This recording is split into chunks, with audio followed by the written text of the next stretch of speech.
आप स्कूल कहते हैं, एक्चुअली में ये स्कूल नहीं है, ये यीशु कुल है। कुल की स्थापना करी। यीशु मतलब ईसा मसीह। यीशु समझते हैं ना, क्रिश्चियनों के पूज्य। कोई बात नहीं। भारत क्यों जीता और अफ्रीका क्यों हारा? आखिरी ओवर किसने डाला था? हार्दिक। हार और दिख। अफ्रीका ने देखा हार्दिक और उनको हार दिख गई तो वो हार गए। हरी माता है तो सांड को चाचा भी बना लो। गुरुकुल हो गए नष्ट, अंग्रेजों ने नष्ट कर दिए, मुगलों ने नष्ट कर दिए। अब अरे कहना क्या चाहते हो? अब बचे यीशु कुल, जिसे आप स्कूल कहते हैं, एक्चुअली में ये स्कूल नहीं है, ये यीशु कुल है। तो हेलो दोस्तों, आप सभी का स्वागत है इस फनी ब्लॉग में। तो बहुत मजा आने वाला है दोस्तों, तो आप इस ब्लॉग को पूरा देखें। चलो भाई देखो अब मैं क्या करता हूँ। जब अंग्रेज आए तो अंग्रेजों ने गुरुकुलों को तोड़ा। गुरुकुल मतलब गुरु का परिवार। गुरुकुल मतलब शास्त्रों की जहां बात हो, धर्म की जहां बात हो, वेदों की जहां बात हो, वो गुरुकुल। अच्छा। फिर अंग्रेजों ने तोड़ा और यीशु कुल की स्थापना करी। यीशु मतलब ईसा मसीह। ये पागल हो गया। यीशु समझते हैं ना, क्रिश्चियनों के पूज्य होते हैं यीशु। यीशु कुल बनाया कि भाई अब गुरुकुल खत्म करो, अब ये यीशु कुल। अब ये सब सुनने के बाद आपका क्या दिल कर रहा है भाई? माँ खराब हो जाएगा, मैं माँ अम्मा बहन पे आ जाऊंगा मैं। हमारे कहने का मतलब ये है बाबा जी, जिस चीज का आपको ज्ञान नहीं है वो ज्ञान मत पीला करिए। बिना मतलब के आप अपना बाबा जी बेइज्जती करा ले, तो इसीलिए लोग आपका मजाक ऐसे उड़ाता है। भारत क्यों जीता और अफ्रीका क्यों हारा? आखिरी ओवर किसने डाला था? हार्दिक।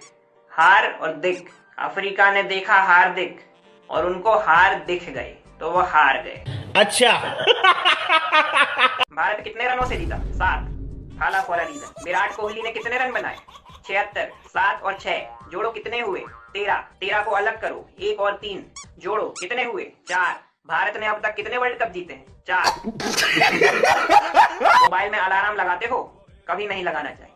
अलार्म को अलग करो, अल्लाह और राम तो दोनों को साथ में कभी नहीं, नाश हो जाएगा, नरक में पहुंच। अब भाई ये वीडियो देखने के बाद मुझे ये नहीं समझ में आ रहा है कि बाबा जी इसके फैन है या बाबा जी का ये फैन है। बाबा जी देख लो, आपका ट्रू कॉपी एकदम किया है। तो बाबा जी आपसे अनुरोध है कि आप ऐसे वाणी ना बोलें जिसकी वजह से आपका बेइज्जती हो। अच्छा बात नहीं है। हम तो अनुरुद्धाचार्य महाराज जी से कह रहे हैं कि आपको एक बार कपिल शर्मा शो में जाना चाहिए, बहुत टीआरपी मिलेगी। बनने वाले हैं। अच्छा अभी तो आपकी शादी नहीं हुई ना, मैं आपसे पूछता हूँ। मैंने कब कहा मेरा जी, आप ही कहा। एक तरफ ये संत हैं जो कहते हैं कि सही मार्ग पर चलो, और दूसरी तरफ आपके सुपर डुपर स्टार हैं जो कहते हैं कि गुटखा खाओ, दाने दाने में केसर का दम। आप बताओ कि समाज का शुभ चिंतक कौन है, संत हैं या वो लोग हैं जो समाज को गुटखा खाने वाला बना रहे हैं? अरे बाबा जी हम बता दे रहे हैं, वो गुटखा खिलाता है और आप गोबर खिलाते हो। ये देखिए एक चम्मच गोबर। कितने तेजस्वी लोग हैं हमारे पास, कितने शानदार विचार रखते हैं। वो गुटखा खिला के बोलता है बोलो चुबा केसरी, और आप गोबर खिला के बोलते हो ये बोलो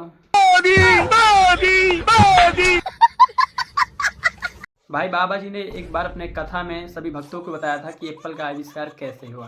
कौन का कोई भी प्रोडक्ट आप देखते हैं, कटा हुआ एप्पल बना होता है, खाया हुआ। पता है ये फिर क्या हुआ भाई साहब? बाबा जी ने मीडिया के हाथों रिला गए, तो मीडिया वाले ने ऐसा रेला कि बाबा की बोलती बंद होगी। आप खुद देख लो।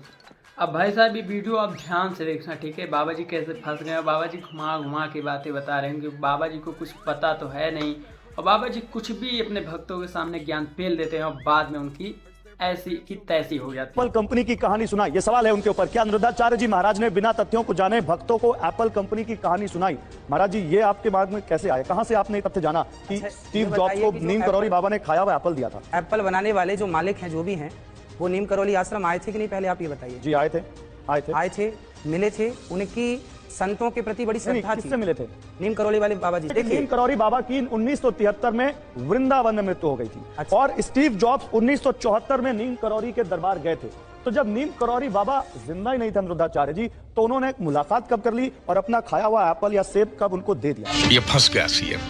जो मैंने सुना था उस सुनने में ये शायद हो सकता है कि ये गलत हो, पर ये बात तो थी कि वो आते थे और आश्रम में। चलो देखिए, जरूरी नहीं है कि संत हों। तो मेरे प्यारे अनभक्तों, अब कुछ कहूँ या ना कहूँ? नहीं। ठीक है मेरे प्यारे भाइयों, मैं कुछ नहीं कहूँगा क्योंकि आप लोग बुरा मान जाओगे, क्योंकि आप लोग को तो कुछ फर्क पड़ने वाला तो है नहीं। मगर क्यों? क्योंकि आप बाबा जी के बहुत बड़े भक्त हो और आपको कहना कुछ भी बेकार है, इसलिए मैं कुछ नहीं कहूँगा।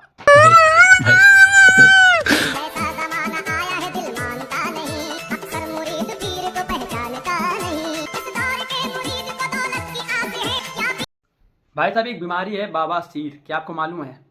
अरे हाँ भाई हाँ। तो भाई साहिबा इसको वही बवासीर की बीमारी है, इसलिए इतना उछल कूद रहा है।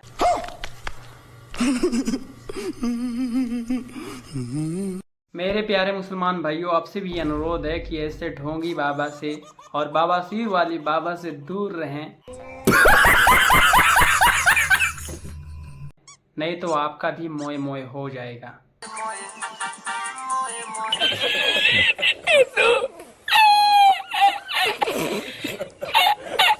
मेरे प्यारे हिंदू भाइयों, आप बुरा मत मानना, क्योंकि मैं अपने पे नहीं, मैं सभी कास्ट पे ये वीडियो रोस्ट करता हूँ और सभी को दिखाना चाहता हूँ, तो आप बुरा मत मानिएगा। अच्छा ठीक है। एक बार में तो देखोगे।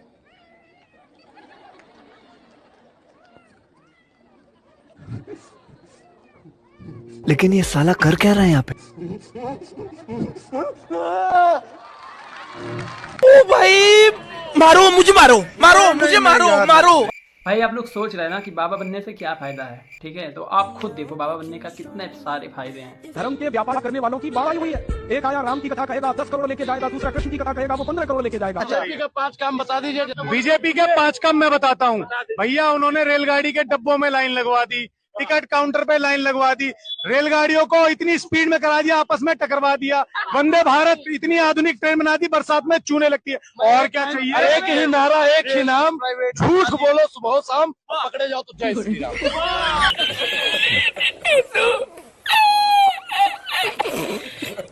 भाई साहब आप लोग देखें ना कितने फायदे हैं बाबा बनने का। तो आप भी बनना चाहते हैं बाबा, तो आप लोग भी एक माला ले लीजिए, एक तिलक लगाइए और आप भी बाबा बन जाइए। और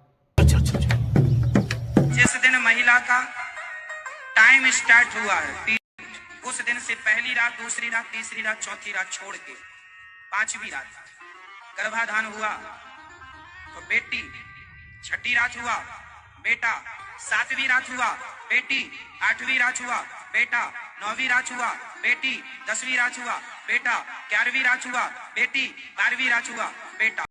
अब तो भाई साहब आपकी समझ में आ गया कि बाबा जी तो बाबा हैं ही, प्लस में डॉक्टर भी हैं और प्लस में साइंटिस्ट भी हैं, जो कि बाबा हर एक चीज़ के बाबा के पास हल है। तो आप भी बाबा का भक्त बनिए और बाबा का बात कर रहे हैं। क्या बात है सर, क्या बात है सर। तो दोस्तों आप लोग जाइए और बाबा जी का चरण स्पर्श कीजिए और बाबा जी आपको यहीं से चरण स्पर्श है।